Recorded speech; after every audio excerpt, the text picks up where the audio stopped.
Welcome to Commercial Kitchen Chronicles, a podcast dedicated to the commercial food and culinary industry. My name is Pat Finley. I'm a lead master certified technician at General Parts Group and a certified professor training. My goal is to shine a light on what I believe to be one of the most interesting and rewarding industries a field service technician can work in. I love the work I do, and I'm glad you're here listening to this podcast. This episode, I have Jason Latimer, Rich Ortega, and Dusty Ashford on to discuss burnout in his career, how to handle it, and what causes it.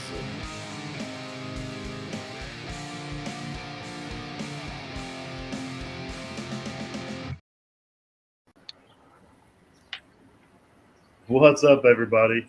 It's good to have everybody back on and catch up. We got a pretty good episode tonight, I think. We're going to talk about burnout at work. We've all been there. It's that time of year. Days are getting hot and heavy. Some places are slower than others, and it kind of happens. So first off, let's just go around the room, see what everybody's been working on. So I've been doing a lot of installs and startups this week on combi ovens, doing oxygen rationale. So I've been putting in a lot of work while traveling, but got to get going. So Rich, what have you been up to this week?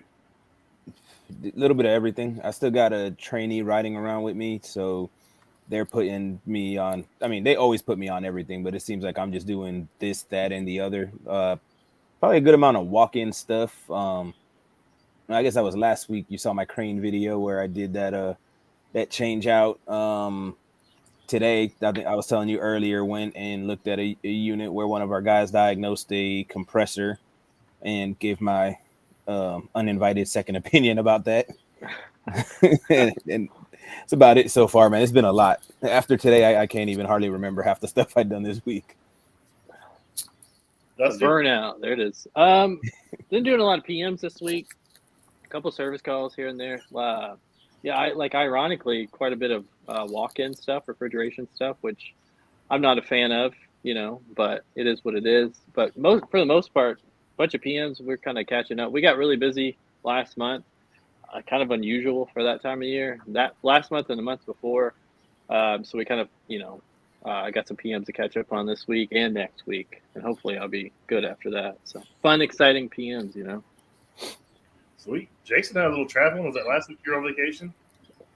Yeah, went to go see Jen, and while I was up in Maine with the family for a week, it was a good vacation. Actually, got to enjoy this one. Normally we go out of town. It's always we have an agenda and there's a situation, but this trip actually turned out just fine. We actually got to enjoy the vacation, do a lot of stuff with the kids, go to some parks, and just enjoy the weather up north this time of year versus, Maine versus Florida. It's a no-brainer this time of year, at night and whatnot. And then got back last week, had a half of a week because I'm learning that when I take a vacation that I need to take a day off or two when I come back. I've made a bad habit over the years of working all the way up to Friday, leaving on the Saturday, vacationing through to the next week, like till Sunday, and then coming right back to work the day after I got off a plane. And it's just, I'm learning and some self-care here when it comes to vacation.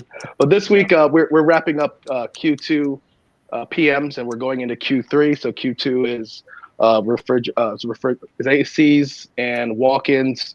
And then Q3 we're going into is all ice machines and reach-ins and stuff like that. So we planned it out where we get the ACs taken care of going into summer so that the team doesn't have to be on the roof the next 3 months. They can be inside doing ice machines. And Nice. Today we did a team building with our university guys and our PM guys, and we did a top golf. And then tomorrow some guys are going to ride with me. We're going to run a bunch of service calls, take whatever they give me, and I'll probably have a group of 5, and we'll go knock some stuff out, do some training, and get ready for the week. Put it in the quarter. That's awesome. I like that, do the ACs and the walk-ins and stuff, Q2 and Q3. Try to focus on the inside stuff, especially down in Florida with that heat and humidity. Oh, yeah. Keep them inside. Yeah. It's a really cool thing you guys do, man. Yeah, ice machine Q1 and Q3, and ACs Q2 and Q4. Nice. That's sweet. That's a good way to do that. So, talking about traveling real quick, I'm going to be at AHR. I booked 2 podcast slots. I think Jason's going to come up. I don't know how Yes, sir. I don't know what he's going to think about Chicago in January. But why did they even do that? I mean, what's the chances it's a blizzard or something crazy? I've been to Chicago to go to Taylor in Rockford. I think no, that's Chicago. No, it's Chicago, right? Yeah, I flew into there, went to Rockford, got back on the plane, and went back home. But I've never been in Chicago, so I've heard it's the coldest, like one of the coldest cities in this country. It's a really cool city. It's got a really bad rep. I mean, it's got some bad spots. You don't want to be out, certain times, certain area, that kind of stuff. But it's a blast. I've been up there twice now for NRA, and I'm looking forward to going up to AHR up there and the tactical wars and that kind of stuff. So I do have 2 episodes. I've got one booked already for a guest. I'm trying to figure out the second guest. I'd like to get a food service guy in there, see if we can. So, but Hey, can I interrupt real quick? Good. I just want to say congrats to Brian over there in the comments. Said he's leaving Coke and going to Next Tech Commercial HVACR. I know me and him talked a month or so ago when he was thinking about getting out of the Coke stuff and getting into more our side of stuff. And I was kind of giving him some information about the trade. And he said, basically us here kind of inspired him to do that. So I want to say congratulations awesome. real quick. That's awesome, man. Congrats, That's Brian. awesome. I see him doing Way to go, Brian. his Coke uniform. And I knew he talked about leaving and going somewhere else. That's cool. His next tech at CMS, right?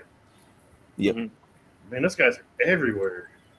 There's a huge office of theirs in South Carolina, like right down the street from Sefesa. You could throw a rock from Sefesa's parking lot and hit their parking lot. It's like right across the street.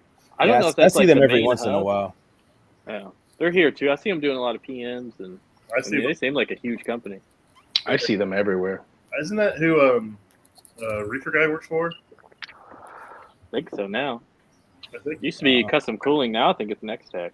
I think he works for. Yeah, I think it is. Mike Mayberry works for Next Tech. So that's cool, man. Congratulations. Wish you the best. Keep us informed on how it's going, man. And I like to see your journey. So that's cool. Always like to see guys leveling up and bettering themselves and bettering their families. It's always a good thing. And this career has plenty of opportunities to do that. And you already know, Brian, if you run into anything, reach out to me, through Messenger or whatever, and I'll help you out wherever I can. And that goes for anybody in the, chat or whatever. I do my best to help whoever I can. Yeah, that's a good thing about this community. Everybody's always willing to help people out. I know Facebook gets a bad rap. They have the groups on there, and people will say something. It's TXV, it's this, or you a homeowner. I mean, that kind of crap. But I don't really feed into that kind of crap, man. If you can tell it's a homeowner, but for the most part, some of these guys are new and they don't have very good guidance where they're at, and they're reaching out trying to look for help, and these guys are just crapping on them. It's not cool. Which is horrible for the community. Like I've talked about it before, but KB HVAC. He actually had on his Instagram a few months ago, he was talking about that, like guys being assholes to like obvious new guys who are just asking for guidance. It's like, look, you tell him misinformation, you treat him like crap, he's going to do a bad job. And that customer, that restaurant, or whoever is going to think, oh, wow, these AC guys suck. They're all the same. It's like, no, man, you got to, even if it's not in your area, it's not where you live, it's all over. I mean, obviously we got to work to kind of better our name a little bit. But so, being negative doesn't help. Like help somebody, it helps yourself. Bro, when I was early on in this, I mean, I met, a few guys here and there, like in supply houses and stuff, and they'd hear me talking about something and they'd give me their card or their number, and they're like, yo, if you run into a problem, call me, I'll walk you through it. And then when I called them, they would legit, walk me through stuff I never worked on before. And I'm like, I would not be half of, who I am today as a technician if it wasn't for them. So how could I not, try to help somebody who reaches out and is like, hey, I'm stuck on this. And like y'all said, there's plenty of a-holes out there that will give you misinformation or treat you like crap or whatever. And I'm like, I mean, it wasn't done to me. I'm not going to do that to somebody else. And if it was done to me, that'd be even more reason to not do that to the next guy, Exactly. I mean, I've been there. I've asked like old guys before questions, like coworkers and stuff. And they're like, oh, I had to learn, getting thrown to the wolves. That's how everybody learns. Like, no, that's why you still kind of, struggle. You haven't ever learned anything properly. That's what I tell them. Yeah, exactly. The guys that say that to me, I'm like, well, that just shows you don't know what you're doing, man. Exactly. The most knowleddubble guys will give you sound advice. The guys who suck are going to give you sucky advice. It's just how it is, man, Well, that's how me and Dustin became friends. He reached out to me for questions on this stuff, and we just talk all the time. He sent me some stuff today, asked me some questions. Yeah. It's just, I'm here to help, man. I'll help anybody. My work notes. I find technicians that don't want to help, there's something in common with all of them. They all feel threatened, like they're going to lose their 100%. Job. If somebody, it's like, bro, I'm not looking for your job. I'm just looking to get ahead. and make our industry look good, So Exactly. I've met quite a few people like that don't want to help because they're in fear of their job. But anybody who's in fear of their job just isn't really good at their job. And Exactly. my thing is, and I made a post about this a while back, but I'm like, and you call it whatever you want, because some people call it conceited or ignorant. I'm like, I'm not replaceable. Now, you might be just as good as me, better than me on a technical level, but you're still not me. I'm not you. There's no reason for us to be threatened by anybody else. I'm the type, if I can, I'd like to raise up, 3, 4, 5 more people like me or better than me that, even work with me in my branch where I work. And if you get better than me, great. At the end of the day, I'm me, and that's all I'm worried about. I know what I can do, not just as a technician, but as a person. So why am I going to sweat anybody else? Exactly. And if you think about it, if every single technician in the trade right now was all good and on the same level playing field, it would still need more guys. So it's not like anyone's getting replaced. Either exactly. way, it's going to be starved for tech. So exactly. Is he referring to us drinking bourbon and smoking cigars? probably a giant cigar. All phase tech. Is that Andrew? No, I'm not sure who it is. Something of culture. That's funny. I don't have bourbon, man. I feel left out. I gotta get some Dr. Pepper and put ice cubes in it. Well, I guess. We've got rum, so. Oh, you got rum? This kind of like leads into our Dusty, topic. this is how we're dealing with our burnout, bro. Yeah, Hey man, where you at? I go. That's good Jamaican beer right here. It's good, that kind of leads to our topic. We're talking about burnout. We've all Let's get into it. Yeah, we've all been there. We've all just feel like we're getting ran to death, and we all suffer different things. I mean, Dusty's got his. Sorry, what's up? Uh-oh. We lost Jason. There he is. He's back. We've all had our itches. We feel like we're just being ran to death, or we're all just being ran to death, or overworked, or unappreciated. He's back. So, bro, let me say something. I'm really jealous of these two guys outside right now because it's 100 degrees outside. I'm just saying. It's only 85 over here.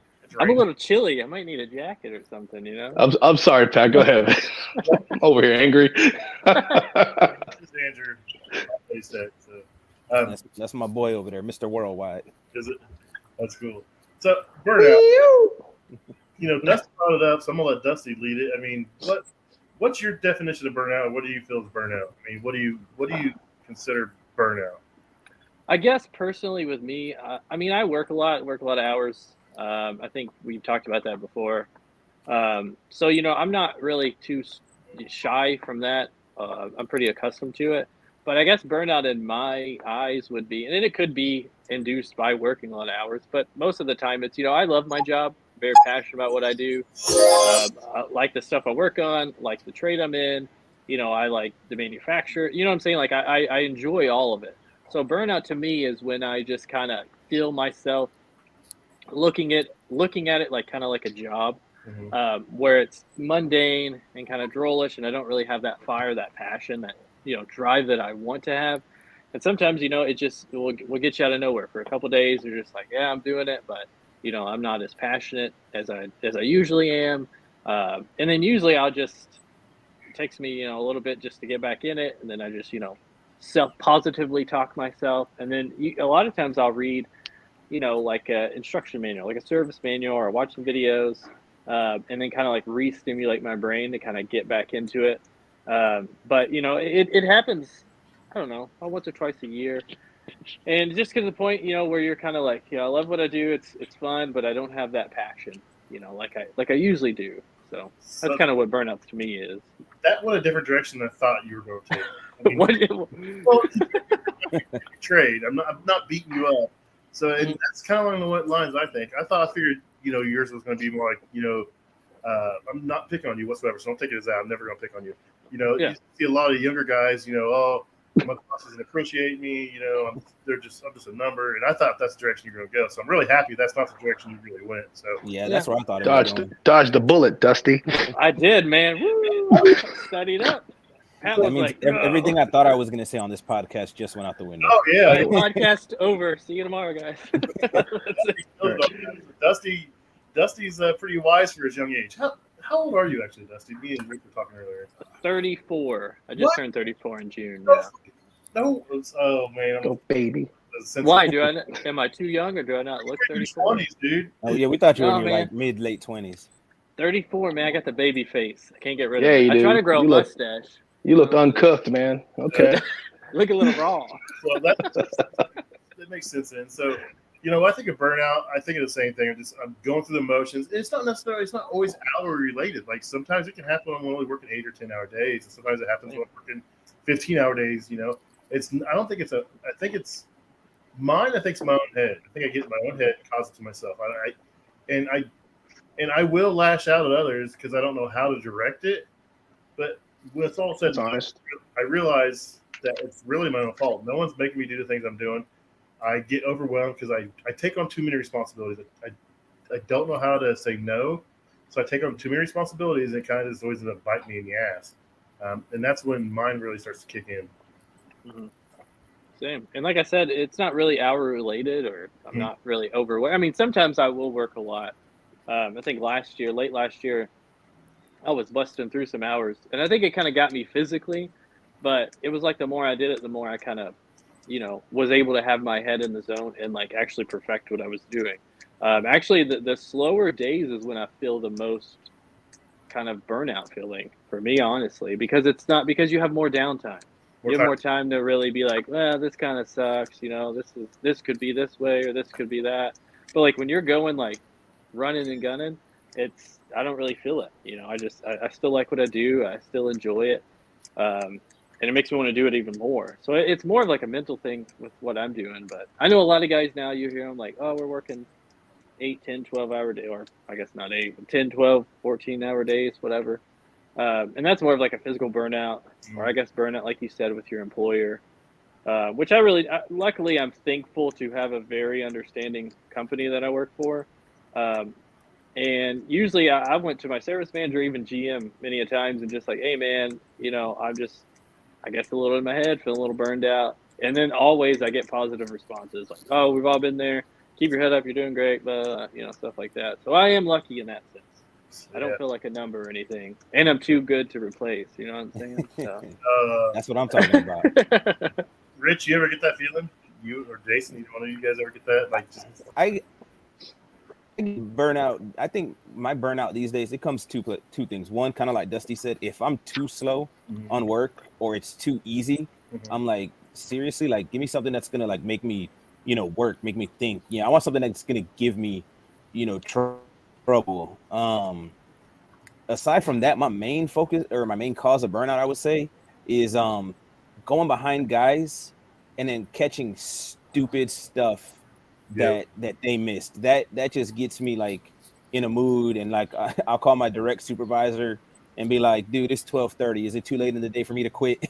I'm done with this crap. Like my trainee's like, Rich, you quit about 4 times a day. I'm like, when I'm going behind people and I see stupid stuff, like this call I went to yesterday where they didn't even first it was a 3-phase or 3-pole contactor, which I made that video on it, and L2 burned up, so they moved the wires over to L3 from L2 since it was a single phase unit, but then they just close out the ticket. I'm like, but if those contacts burnt up, the rest is gonna burn up. Like, yeah, get them through the night, get them through the weekend, and go back the next morning if you don't have a contactor on your truck. But then on that same one, they didn't even tighten down the wires that they moved from L2 to L3. And I'm sitting there like, I'm on the floor of this, this chicken restaurant, and the floor is wet because they got the drain, floor drains are backed up. And I'm like, normally getting wet with that nasty drain water grease, it doesn't bother me. But when I'm on the floor because you didn't replace a contactor and you didn't tighten up the wires, I'm like, seriously, dude, that's really where my source of burnout comes from these days.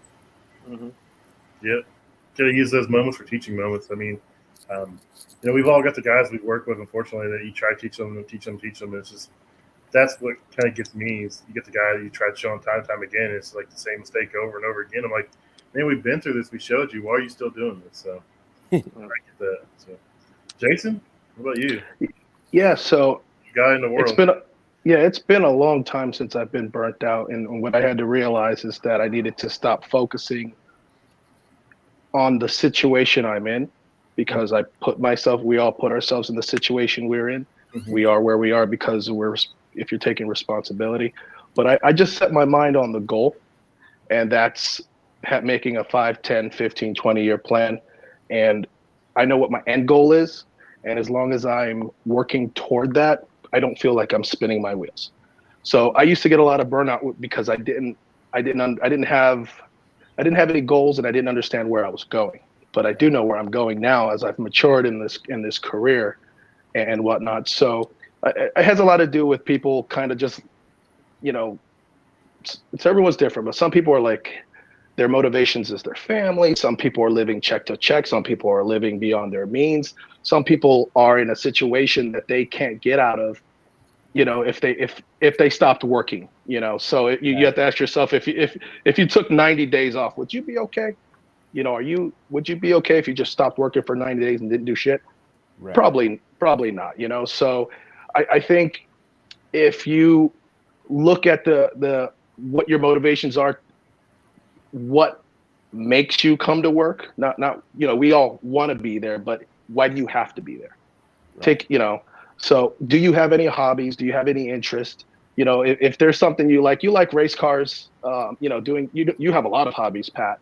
I doubt you would ever get burned out on a hobby if you like something because you're interested in it, right? Yeah. So when you feel you have to be somewhere and you can't get out of it, that's where the burnout, in my opinion, comes from.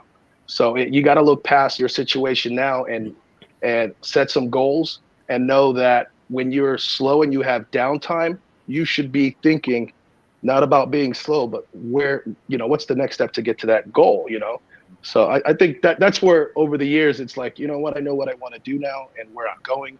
And if I have downtime, it's not downtime. It's toward what I'm trying to do. Yeah, see, and for me, along the lines of similar to what Jason was talking about, what got me out of getting like what I would call like the petty burnout, like you're just burnt out because you're working too much or just for no real reason, for the most part, is and we talked about this, I think, when I was the first time I came on your show, Pat. Like, what are you actually doing in this career? It's not that I fix walk-in coolers and deep fryers. It's that when I come in and I fix your walk-in cooler, I just saved you $10,000-$20,000 worth of product. When I come in, I fix your deep fryer, I'm allowing that restaurant to make money, to keep people employed, to have a place where families are having, experiences, people get engaged, they go on first dates, they have graduation parties. So now I'm like, what do I do? Is I help people have experiences. I help businesses stay open. I help people stay employed. How do I do it? I fix walk-in coolers and deep fryers. You know what I mean? But that's not what I do every day. Every day I'm out there making a difference. And when you do start looking at this job or any job that you're in, and you look at the actual impact you're having on society, on your community, it definitely takes away a lot of the petty reasons that we get burnt out or frustrated with our jobs. Yeah, that's some good stuff, man. Both of you guys have really great points on that. I mean, that's really a good way. It's how you look at it. So I like that. And like Jason said, if you're slow and you're not focused on a goal or have a goal or something to work towards, you just kind of your mind will do some bad things to you if you let it. If you don't have something to focus on or think about. So I mean, and I've experienced that a lot. So that makes a lot of sense. I seen some stuff that I was trying to do at work. That didn't play out the way I wanted it to play out recently, and I was really mad at first, and I was like, well, I'm like, screw that. I'll do something else. And, I don't have to do that. I said, that sounded cool to do, but who knows if I actually would like doing it. You know what I mean? Yeah. And then there's another thing. One of our, I don't know, he used to be my branch manager's direct boss, and then he got promoted a while back. But me and him were talking one day, and he told me, because I make pretty good money. I know you do too, Pat. And he told me, he said, Rich, he goes, I heard something recently, and just keep this in mind when you start going behind people and it's irritating you, the stupid stuff they do. He goes, your level of pay is directly proportionate to the amount of BS you're expected to tolerate. And as soon as he told me that, I said, you know what, bro? That makes it a whole lot better. You're right, because y'all pay me pretty well. So yeah. I guess I got to suck up the BS going behind people and deal with it. Yeah, my boss told me, he said, there's a reason you make the money you make, and there's a reason they make the money they make. Just keep doing what you got to do. So. Yeah, we all agree to be, there was a few, when I was getting out of college, I was thinking like, I came from hospitality. What do I have to do to make it in this and where, and over time I had to think, what do I need to work somewhere and stay somewhere? And a few of those points were, one, you can't be mad about what you get paid because you have to agree to take that, but you got to agree to take those wages. You can't be mad about the scope of work because you need to agree on the scope of work you're doing. Yeah, they're going to ask to do more and you're going to grow. So with that, you should be able to ask for more compensation, of course. Respect is another one. And then that there is growth that, do you feel heard? Do you feel like you're being seen?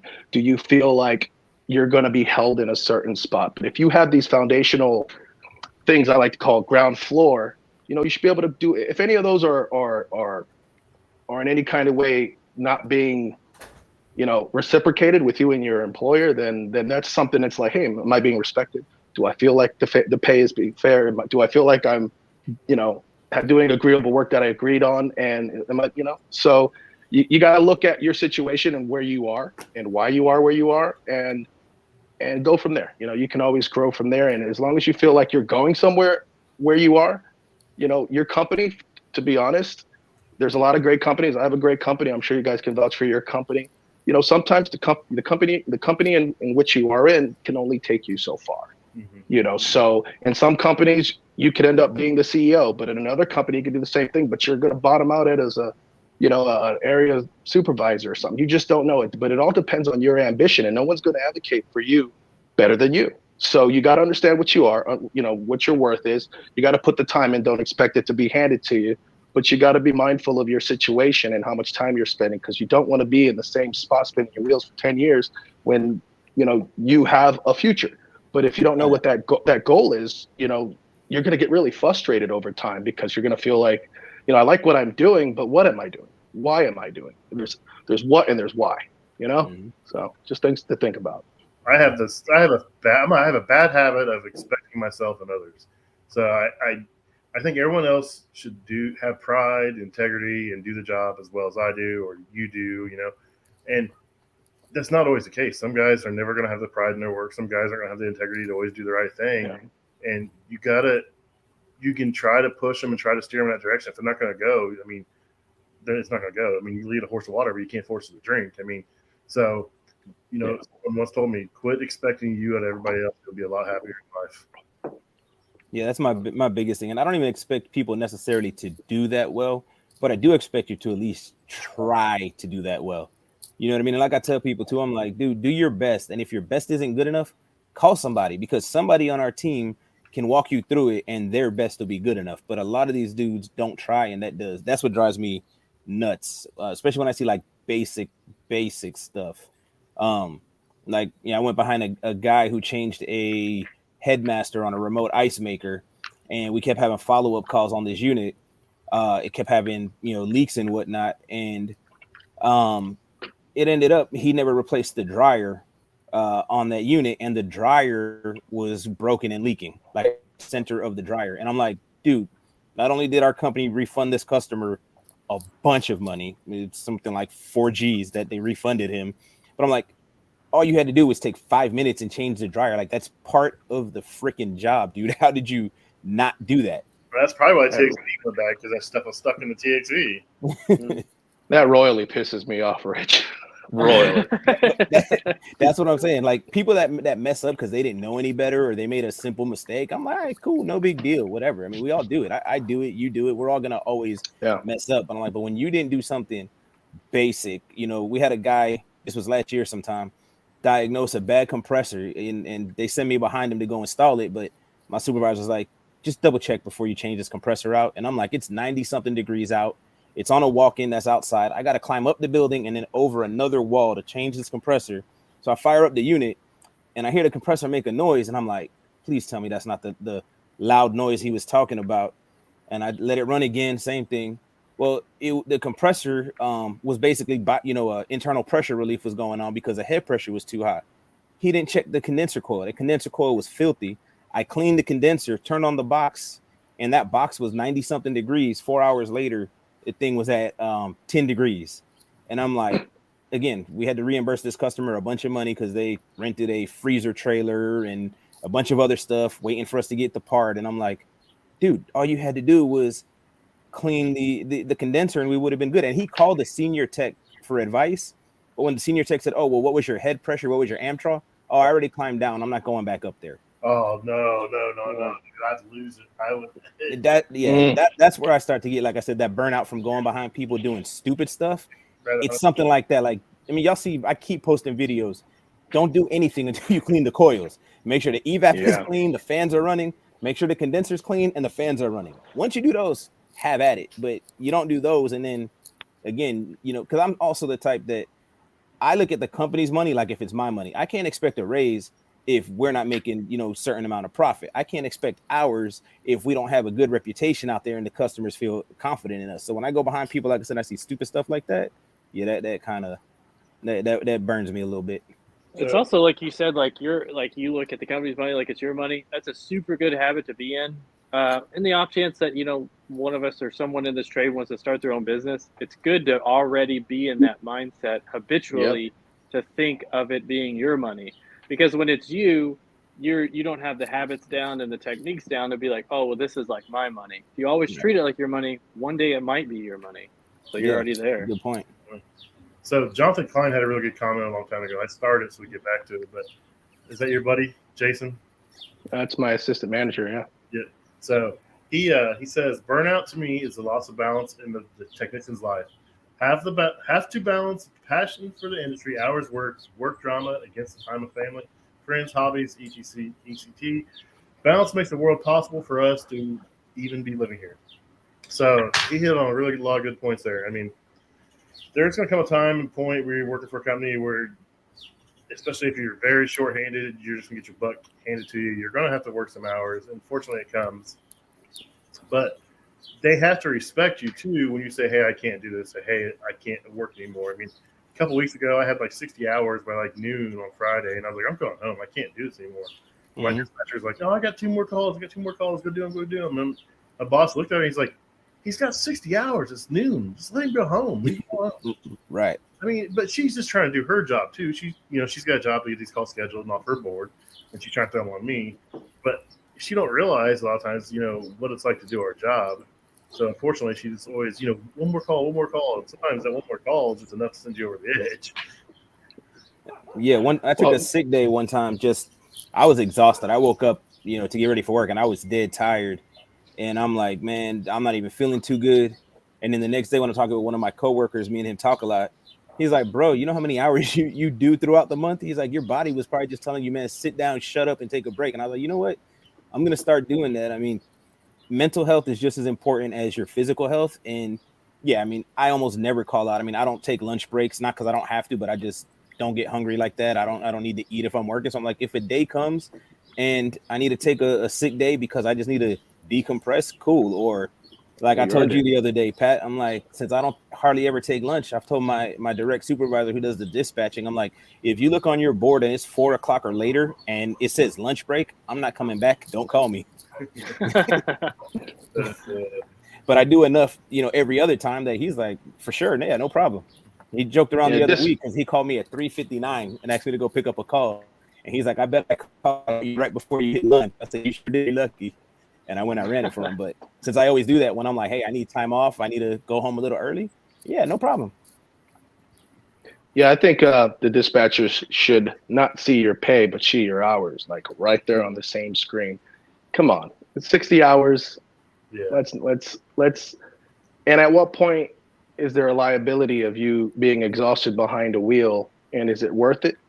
It's not. I mean, the work is going to be there. We all want to take care of our customers. Yeah. Come on, but let's be considerate of, of the workforce and whatnot. And at the same time, it's her boss's job, or the dispatcher's boss's job to make sure she or he or whatever has the hours and whatnot and understands, geographically where people are. And I know you guys, I'm in a city, so I could hop around here.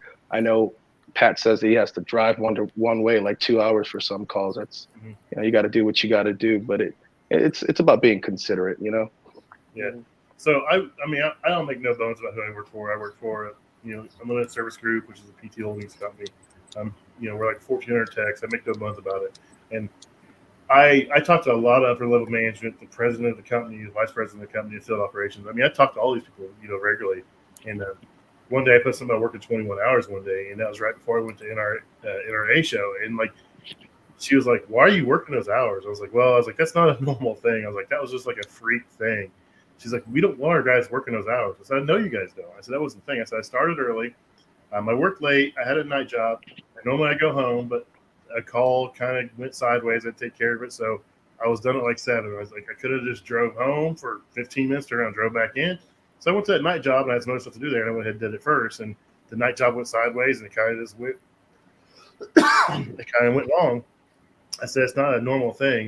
And she's like, we don't want our guys working those hours though. And I was like, I get that. I mean, people can say all they want about, who I work for, but they actually do, pretty much take care of the techs. They have a pretty good company culture. Now, whether it gets filtered down through your manager to your level is a different story. But as far as the corporate side, they don't want us working, 20-hour days. They don't want us doing that kind of stuff. So it's good to hear, upper level management explain that and say that to you.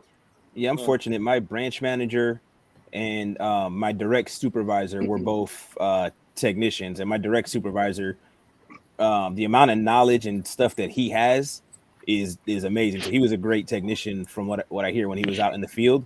So he completely understands everything we go to. I mean, he's cool. He leaves his phone on. He's like, if there's a tech in the field, my phone is on. And he's like, because I remember everybody clocking out at 5 o'clock, shutting their phones down, and I need a part or I need somebody to, give me some tech support. I can't get a hold of anybody. And like I said, he's the same one that if I say, hey, I need to, punch out early, whatever, hey man, go ahead. You're good. Don't worry about it. Yeah. Which is a huge thing to have. Our service manager where I'm at, he was a tech for like 25 years. Mostly commercial. We did residential. And when I came here, it's the first commercial place I worked at. So I didn't have experience on a lot of this stuff. And I remember I would make some mistakes and I'd call them, and I came from residential. So I'm expecting them to be, kind of downgrade me a little bit because that's how it is in the residential aspect. But I call my service manager and be like, oh my gosh, I did this. It's doing this now. What do I do? And he would just be like, shit happens. What's going on? You know what I mean? And that's huge to have, especially early on, to know someone can kind of, and sometimes it's just you need to vent to somebody who gets you and hears what you're saying. And then that kind of helps you not get in a rut. Because a lot of times those ruts are huge and they seem like they don't end. So that's a huge part right there. You said vent. So everyone needs someone they can talk to, even when they're feeling stressed out or down. They can just talk to them. They're not going to run and they're not going to pump you full of more drama. They're not going to tell everybody your problems. You need someone to trust you can just unload on, be like, hey, I'm having a bad day. Someone you feel comfortable with talking to that's not going to turn it against you or use it against you. If you have someone like that, it's a long way, man. That's how Rich mentioned. Sorry, go ahead.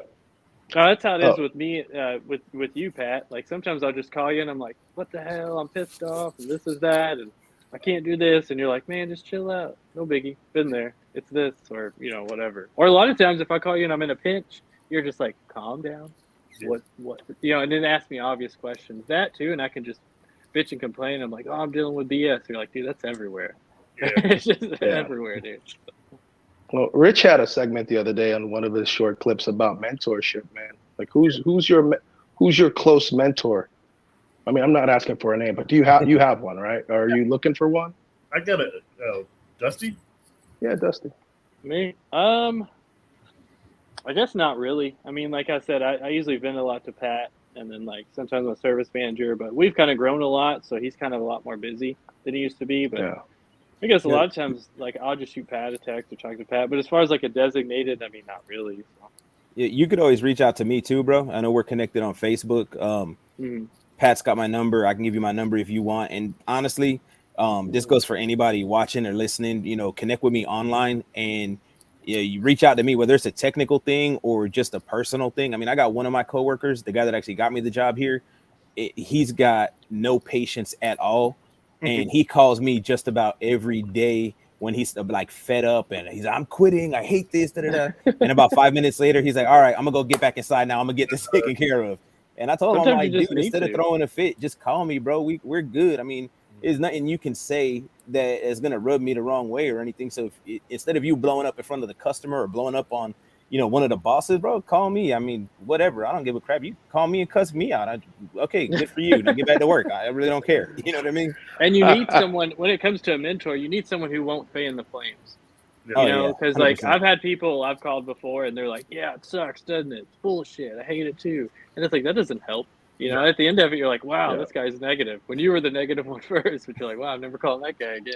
I'm gonna say that I think at least when you're in my position, you do need one guy like that. I do got one coworker that me and him we call each other and we both go off at the same time about everything. We can't stand anybody we work with, all this kind of, and then we're like, all right, cool, and then we start laughing and then go from there. So you need that, but yeah, you need mentors. And like to go back to my video clip, you know, I believe you need mentors in every area of your life. So work mentors you need, but you need people that can mentor you spiritually, people that can mentor you in your family life, in your personal growth, all of that. And it may be the same person that can do all of it, or you might have 4 or 5 different mentors that are going to pour into you in different aspects of your life. But that's important. And then having, like y'all said, like people that are not necessarily a mentor, but they're right there alongside you, like I said, going through the same stuff, where y'all can speak to them and be like, oh, I'm not the only person dealing with this situation. My homeboys over there either are going through the same thing or have been through the same thing too. What happens too is a lot of times as men, and I'll say, and I don't know if it's maybe because I'm Hispanic and I've known mostly Hispanic people, but in our culture, we definitely go at it alone. Men do that in general, but like one of the things I grew up with was this saying of, friends are like $1 in your pocket, here today, gone tomorrow. And it was always like, don't ever get close to nobody. Don't ever let nobody in. Don't let them know, your struggles, this and that. And as I've grown up, I'm like, bro, that's a bunch of BS. You got to have people that you could say anything to. You could say, yo, I'm about to fly off the handle and beat the crap out this dude. And they don't look at you any different. Or you could say, I'm struggling with this. They don't look at you any different because, like I said, they've been through it or they're going through it themselves. And you just encourage each other. And even if none of y'all know the answer to the situation, there's a something that I don't know how to explain it, but when you can talk to somebody and they know what you're going through, whether they have the answer or not, it kind of releases that burden off of you. For sure. So Jake, he's actually one of our trainees. I worked with him all day today. I worked with him and my son doing installs today. And he says that mentors are a game changer. Ask someone to be a mentor or be there for you if you don't have one. Most people are honored to mentor people. It helps the mentor grow and learn as well. So yeah, it's definitely a two-way street, man. If you can help someone get through something, or whether it be, like Rich said, spiritually, work, relationship-wise, at home, just helping someone out can actually help you out in the long run. It makes you see something from a different angle that you don't normally see, and it could change things in your life too. So that's a good point. And then the next video on that subject I'm going to do, I don't know when, is also the importance of being a mentor. No matter where you're at, you're ahead of somebody. So even if you don't have half of anything figured out, there's somebody that doesn't have a quarter of anything figured out, and you could at least mentor them to the level that you're at. And what I've learned being able to pour into other people is that I know a lot more than I actually thought I knew. When I first started mentoring people, I was kind of like at that halfway point, say, in my career, and I'm like, I'm okay, but I still got a lot of growing to do, which I did. But then I'm pouring into newer guys, and I'm like, oh crap, I didn't even know that I knew all of that stuff. But just talking them through things, I'm like, dang, I'm better than I thought at this, which in turn boosts your own confidence and helps you get to that next level. That's a very Because you're comparing yourself to people greater than you or on the same playing field as you. You never really, I mean, that even happened now. We hired a guy who is going to do some like hot side stuff, and he's a refrigeration guy. And, we're on jobs before, and he's asking questions, and I was explaining sequence of operation on certain pieces of equipment. And I was actually shocked at like how well I knew a lot of this equipment. I was like, damn. And he was like, oh, wow. So this, and he was asking me questions. And in my head, I feel like it should be common knowledge to other people, but it's not, because, there's a lot of people who don't work on it. So it's kind of like, and that's huge too. That kind of makes you feel a lot better about your position and how you are as a technician, because it kind of makes you give yourself credit, which I don't do as much as I should. And my wife tells me, like, sometimes Pat knows, I'm extremely hard on myself a lot of times. I'm like, man, I should have figured that out quicker. I should have done that better. There's another way to do that. So I never take it. And that could be an issue of burnout too. I never take a step back and say, you're doing good, you're crushing it, you're learning it, you're growing. And sometimes I do get in those little funks, and that can be a burnout, as, I'm like, well, I'm trying, but I'm just not getting any better. It's like, but I know I am when I talk to other people, and I'm like, oh, dang, I really am growing. So, I went through that phase a few years back, because the same thing. I used to be super hard on myself. I still am, because I hold myself mostly to a higher standard than I hold other people. Yeah. But yeah, I was kind of going through that same type thing, and a buddy of mine who he was a service manager for a small ice machine manufacturer. Me and him were talking one day, and I'm kind of, I guess, beating myself up or whatever. And he texts me. He's like, dude, he's like, I talk to technicians all day. He's like, I was a technician, and he's like, dude, you're a damn good tech. He's like, you're one of the best techs out there. And I'm sitting there like, same thing like you. I could have fixed that faster. I could have diagnosed it quicker. I should have done it like this instead of like that. And he's like, bro, give yourself credit. He's like, you do a damn good job. And I was like, snap. If he's saying I do a good job, and he's talking to technicians all day, and he was a technician for, I don't know, 15, 18 years at that point, I'm like, shoot, I must be doing something right. Let me kind of, chill out a little bit and stop being so hard on myself. Yeah. Yeah, you only know what you know, man. That's what people outside looking in, they can see stuff you can't, because you're in your own head, and they're actually seeing all of you. Yeah. 100%. And one of the things too that helped me is again, my direct supervisor, he tells me, he's like, dude, it was broke when you got there. It's still broke. What's the big deal? He's like, we're gonna figure it out. You're gonna fix it. He's like, but were they using it before you got there? No. Okay, you didn't figure it out. They're still not using it. Go back tomorrow, try this and this, we'll get it. And I'm like, oh, dude, you're right. Because in my mind, it was like, if I'm out there, I need to get this fixed and I need to get it right and this and that. He's like, dude, it's already broke. What's the big deal? Yeah. And that's how I am. I'm huge with that. Like, I'm like, why didn't I figure this out? How come I don't know this? And I get so frustrated. And like, I'll take the time and read and, acquire as much. And like Short Circuit, if you've ever seen that movie, like Need More Input on anything I touch. I want to learn everything I can that day and just absorb it. But that's just not the reality. But sometimes it's hard because I've always been, I'm not saying I'm perfectionist or I'm any good, but like I've been doing cooking equipment for about a year now, year and a half, I guess. And it's a ton of stuff, pouring in like in a short amount of time. So I've kind of been just trying to absorb as much as I could as I go. And if I really step back and look at it, it's like, man, I'm doing really good given the experience that I have. But it's hard because I want to be the freaking best, bro. Like already, I just want to be number one right now. And so patience. Me and Pat were talking before we jumped on the live and before you got in here. It's not that great because I was like, man, I can't wait till the day that I don't need tech support and this and that. And I'm not saying I don't need tech support now, but now it's like when I call tech support, they're like, well, we don't have an idea either. You did everything. And I'm like, great, thank you, bye. So enjoy where you're at, where you can still call people for help and they got answers that you don't have. Which I love that. Frustrating. I love when you beat tech support down the tree. That's one of my favorite things. I don't know why. I mean, it's frustrating because you got to figure out more knowledge to go from there. But like when you call, I mean, granted, you have a lot of tech support guys who know the stuff and been in the field, but you also get a lot of guys who read from a tree, which there's a big split between. I've talked to a lot of great technicians that could, know all these issues, is really good off the rip. But like when you have acquired all like the basic foundation of the diagnosis, that usually makes me feel like, okay, so I'm getting somewhere. I'm obviously further along than some other technicians may have been by now. But I mean, that's still frustrating because, I'm still in a pinch. Yeah.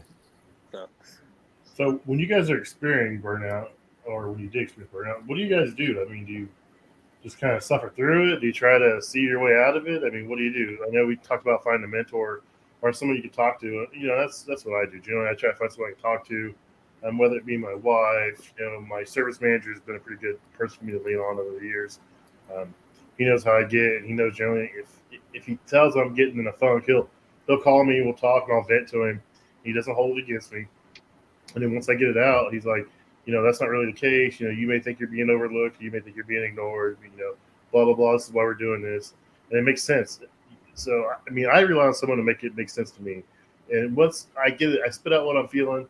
Generally, I'm like 5 minutes later, I can just feel like a chemical balance in my brain shift. And like I'm in a totally different mood after like 5 minutes later. So what do you guys do? For me, it's mainly, I guess, talking with that coworker that I told you that me and him will talk and we'll both be negative about the same situations and the same people. Just make light of it, right? You just make a light of just getting it off your chest. Yeah, exactly. Because we'll just say like random stupid crap. Like when I first started and I would start talking with him and complain, he would always be like, "Oh, just wait, it gets worse." That was his line, and I'm like, man, this guy's just negative. And then, but then now we'll talk, and he'll be like, "What did I used to tell you?" And I'll be like, "Just wait, it gets worse." So when he calls me complaining, I'm like, "Just wait, it gets worse." But yeah, we'll do stuff like that, make jokes. But I said, by the time we're done with it, yeah, we're both cracking up, and we're both like, "All right, yeah, we quit 5 times today, but we'll be back at it tomorrow. No worries." Yeah, 100%. So I've got a bad habit of I've said this time and time again. Like I don't know how to handle my emotions, so I do dumb stuff. I eat my emotions. That's why I got to be where I am. You know, I bought dumb stuff.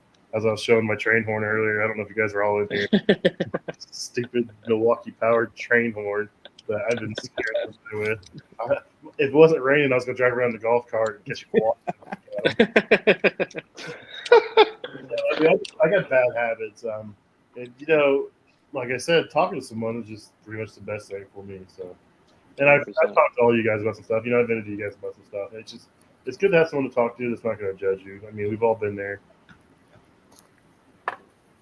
So I keep hearing, you know, people always say, you know, well, tomorrow's a new day. So if I'm having a bad day, you know, today could be the worst day, but I always have to ask myself, am I a better tech than I was a year ago? Yeah. So I might be having a bad day today, but I'm still going to be a better tech next week, the month from now.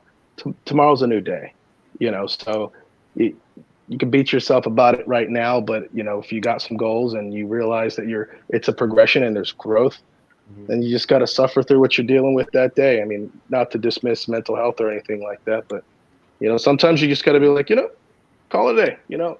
Yeah. You know, there's a thing on TikTok where there's a guy who has I think an Indian voice, and he's just like, it's all fucked up.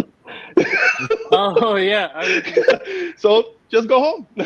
You know, we're all gonna do what we have to do for the customer, but you know, sometimes you just gotta laugh about it. You know, I don't have like what I do. Like even if I have to pull a compressor on the roof in the middle of the summer, I don't have bad days because of what I do. You know, I'm only affected mainly by other people's actions or lack of what they're doing. You know, but you know, at the end of the day, they're not coming home with me. They're not sleeping in my bed. They're not paying my bills. I just need to refocus on me, my faith, my family, and where I'm trying to go.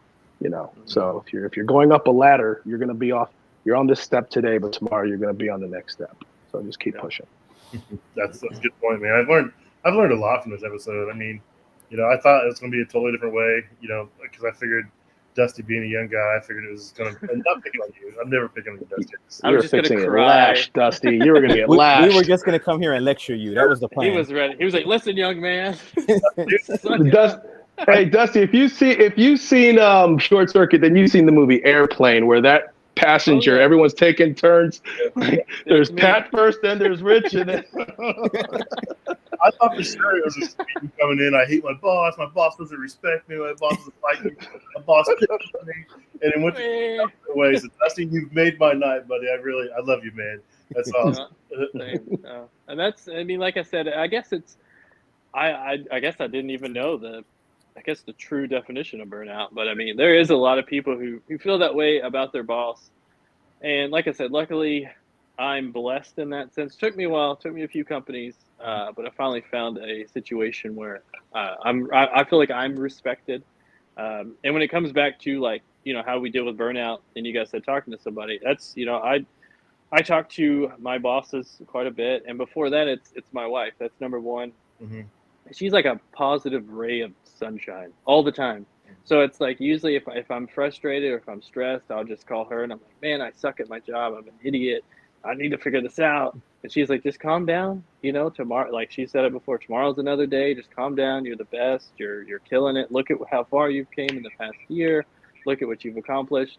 And that little trace of positivity really boosts, you know, your mental, because it really, you know, and that's huge. Like if you don't have a wife who's grounded with you, then you're set up for failure, you know. And that's, I owe a lot. Like my situation where I'm at and where I've came is mainly because having a wife that's always had my back, that's always been with me, always like coached me, even when she doesn't know what I'm talking about. I'm like, man, it's freaking drain actuator, it's not fitting on this. She's like, wow, probably just messed up.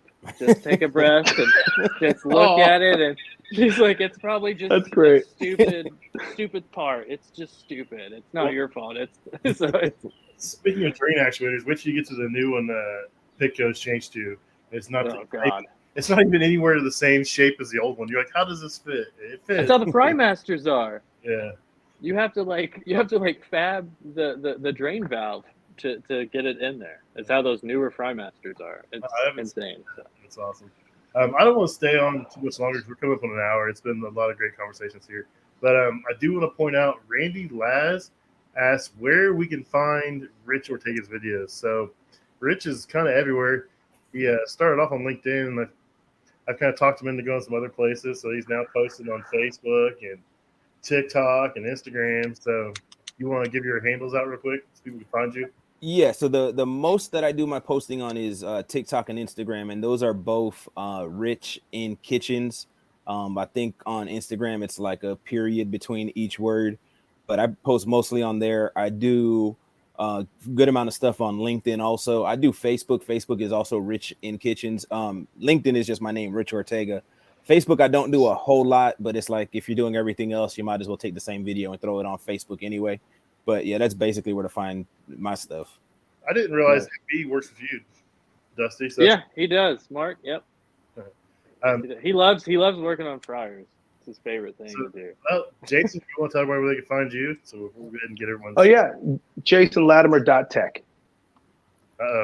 The website's coming. You get it figured out. Oh, I got it freaking turned on like 2 nights ago. There's some little things I got to adjust, but I didn't want to do the link tree. I didn't feel like giving them my shit. So he turned it on just in time for this episode. He's like, gonna finish. That's why he was late. That's what it was. I'm free to with mine completely. I've got some people that are going to do it for me. Some professionals, so they want me to see how they want to look. So we'll see how it comes. So I'm redoing my website completely. And Dusty's just on Facebook. He ain't turned his Instagram back on yet.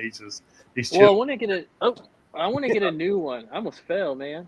I want to get a new one and just kind of, I guess, start from kind of just rebuild a brand. I guess just base because I did so much stuff good. Like as far as like HVAC and refrigeration, but I want to rebuild it just for just sold for kitchens. But it's summer and I've been busy and I've been lazy. All right, I've been trying to get one of my coworkers. I didn't mean to cut you off, Dusty, but since my coworker's in the chat right there, I'm gonna tell you to do what I've been trying to get him to do.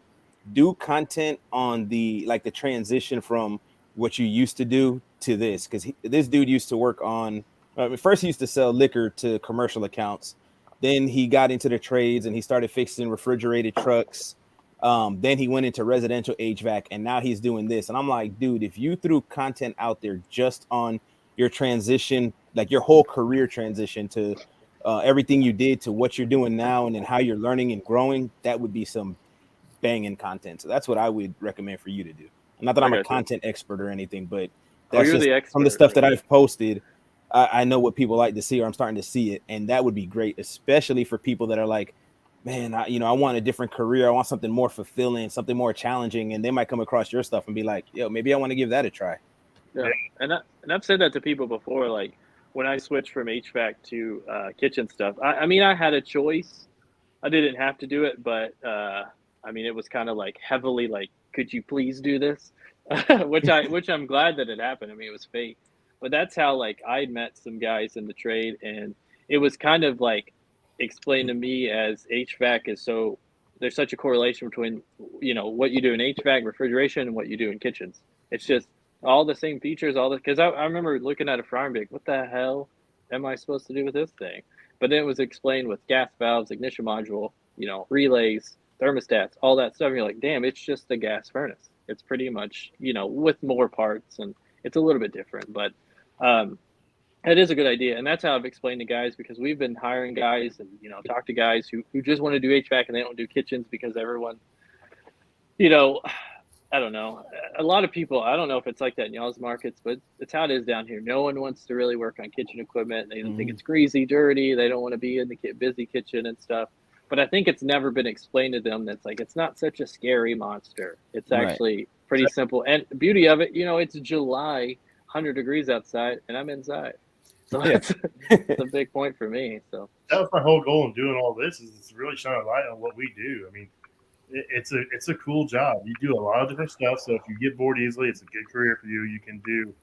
I mean, there's days I work on a dish machine, a fryer, an oven, an HVAC unit, a walk-in freezer. I mean, I never know what I'm going to do, and it's always a variety, and it suits me well. I mean, now some guys may only want to work on fryers or ovens. I get that, but yeah, not that's me. where I'm at. I don't like walk-in. Man, I worked in a walk-in freezer the other day with the EV on it. So it's freezing up a little bit. There's -10 in there, so I'm thawing out this coil. Man, it's just like at that point I was like, this is burnout. I'm over this. See, I love refrigeration because I did mostly refrigeration in Florida because you could do only cold side in Florida and still do 70 hours a week, just about every week. And then moving up here to South Carolina, I do a lot more hot side than I do cold side now. But when I get on a walk-in or an ice machine, especially if it's like a Hoshizaki ice machine, I'm like, oh yeah, I'm home now. Let's get this done. Oh, you're who I can call for the Hoshi stuff. For sure. It's rich, it's been a little bit since I've been on Hoshi stuff, but I'm still pretty good at it. I still got a couple guys here that'd be like, hey, I'm on a Hoshizaki. What do I need to do? And I'm like, give me a second. This, and this. So, You can hit me up on a Scotsman flaker. I got you there. That's my ice machine bread and butter. Everything else Well, I'm hey, still a little bit learning, but Dusty, we're talking about handles and different platforms, and I'm sure we've all said it before, but a good place to find good mentorship and people in our industry that will support you. It's a big difference than being on Instagram or TikTok. I met great people on TikTok, but if you're looking for a professional platform without getting an AI floozy that's not real, that's trying to hook up with you or whatnot on Instagram and those, is go on LinkedIn. Create it. Yeah. If you're gonna remake your brand, you might as well be on all the platforms. Like, make a professional brand and then make a handle for them. But you're sleeping on LinkedIn big time, and there is a world of people in whether they're customer types, like they're in the restaurants, whether they're the manufacturer types, they will support you. They want to support you. They want to mentor. There's a whole world there of professionals that are there for professional reasons that want to help you. So don't sleep on it, man. When you get a chance, create a LinkedIn, man. It will help you, I promise. Yeah, I'm gonna. Are you on second LinkedIn? that. Are you guys all on LinkedIn? We're all on LinkedIn, bro. You're really respected on there. I mean, I like TikTok. TikTok's fun. I met great people, and I'll stay on there. Instagram's fun. Facebook's, I do a little bit on there, but it's more of my family. It's going back to like freaking 15 years. But LinkedIn, I've never felt so supported by people that are CEOs, of companies, whether they're manufacturers, service companies, restaurant chains, and whatnot. Where you seem like they're untouchable, and otherwise you'd be like, oh, that's some CEO. But no, they're on here. They'll talk to you. They'll see what you do. You can tag some of the work you're doing. They're good. They'll promote you and things like that. And a lot of people are scared that it's about, you're going to get job offers. Well, shit, yeah, you're going to get job offers. Obviously, if you're good at what you do, but that's not what you're there for. Not just that if you wanted to, but it's really about having a living resume and community of professionals that you can lean on. And let me tell you, when it comes to LinkedIn, because I'm going to second that for sure. I would say two big things that happened to me because of LinkedIn. One, which y'all, Jason and Pat, y'all probably know Corey. I think his last name is Yates from Alpha and Omega. Yeah, Alpha and Omega. He reached out to me one day and he was like, dude, I see, these certain things, like it's things that he saw in me that I didn't even think of. And he's like, bro, I'm going to start mentoring you in certain areas that I see in you that, that you have a lot of potential in, that if the right person starts pouring into you, you're going to grow and excel in these certain areas. I wasn't even looking for a mentor. And he's just like, yo, here's my number. And he reaches out to me and talks to me about different stuff. And then, what's this guy's name? Jay from Colpack Walk-ins. I messaged him because one of the chains we service, they have a lot of freeze up issues on their walk-in freezers. Now their walk-in freezers are thermocool. They're not even his. And I reached out to him because I'm like, hey, they sell this air curtain that's supposed to be like a polar curtain, but it's air instead of the strips. And I'm like, hey, do you think that would solve these issues? And I sent him some pictures. And he's like, maybe, but this is what you really need to do. And he throws a list of stuff at me that I'd never even had heard of before. that might be causing these certain issues. And I went and tried it out at one of the restaurants the other week, and pretty much everything he threw at me hit the nail right on the head. I got to go follow up in a couple of days to make sure it's still good. But I'm like, That's dude, I never fire even right there, heard man. that stuff That's before. fire right And there. he's like, yeah. And he's like, man, just reach out to me for anything. I don't care if it's our stuff, not our stuff. He's like, you got any problem, man? I'll pour into you. I'll give you any advice I can. If not, I'll find a guy in our company that knows it, and we'll get you connected. And then we going back to Corey from Alpha and Omega, me and him were talking the other day, because I guess he's more the business guy and his partner's more the technician. And he's like, hey, my partner said anything you need, on the technical end, if you're stuck, call him. He'll do whatever he can to pour into you too. I'm like, I don't even know these dudes, but they've seen the work I do. They've seen my mindset, the stuff that I'm trying to accomplish, professionally and personally or whatever. And they're like, dude, we want to see you succeed. And I'm like, that's crazy. So yeah, definitely LinkedIn is a place for that. LinkedIn's, man, I slept on it for years. So this week I posted that stupid little video about the putting cleaner in the Unox oven and squeezy, just joking around, being dumb. And I tagged Unox, dude. And Unox reshared it. A bunch of people at Unox started sending me connection requests, like high ups. Yeah. So I was like, okay. I made a stupid little video that said squeezy on squeezy. I didn't even think about it like that. It yeah. was being like CEOs and upper management and professionals in the industry. I always just assumed it was kind of like Instagram. It's just technicians, which not just technicians, but it's technicians. So it's kind of like you're just kind of bouncing off each other. I never thought that. I mean, dude, you could have. I've had companies reach out to me, wanting to be a training and a social media guy and a technician retention guy, and I've turned it down on there. I mean, there's all kinds of opportunities out there. It's just LinkedIn's actually a pretty cool place. It took me a while to get used to it, but it's actually pretty cool. Technician retention, that's a job. Now it is. That's everyone's job, bro. That's my future right there. That's my future job, technician retention. Yeah, he wanted me to be a trainer. He wanted me involved in technician retention and technician bring onboarding and stuff like that. And I was like, man, I can't. Which is huge for a big company. You kind of need like a liaison to the technicians. Dude, I had a guy reach out to me through a coworker. So one of my coworkers, his uncle is some type of upper management in one of our competitors, and they don't have a branch in the area. And one day my coworker comes up to me and he's like, hey, are you trying to find another job or something? I'm like, no, why? He's like, I don't know how you know my uncle, but he texted me the other day and was like, hey, what can you tell me about Rich Ortega? And I'm like, huh? Who's your uncle? And he says, I'm like, yeah, he saw you online. I'm like, so this dude is trying to start a branch over here and is asking his nephew, what do you know about Rich Ortega? And I'm like, I'm just posting stupid videos, showing my work, giving my opinion on how things should be done. And it's reaching people like that. I mean, I told Pat, I've had, upper management people in Whaley, dude, we see what you're doing. We really like it. I'm like, oh, cool. I didn't expect all of this stuff. I just thought I was going to post some videos and meet some people. Cool. Yeah, I've been praising you to some really important people, man. Appreciate that. So, all right, guys, it's been an hour and 7 minutes. We could go on all night, but I got to keep this as somewhat of a format so I can upload it as a podcast. So we can bring this topic up anytime. But I appreciate you guys coming on. It's been an hour with us tonight. It's been great talks. I'm in a better mood just listening to you guys talk about burnout, how to get over it, things to do. I mean, I hope everyone takes away some things from this and they learn from it. I mean, I'm going to tell you, most of mine's self-inflicted. So, I mean, don't beat yourself up too hard because, like someone else, Brian said, he's his own worst critic. I'm the same way. So, oh yeah. So, have a good night, everybody. Thanks for your time. All right, y'all.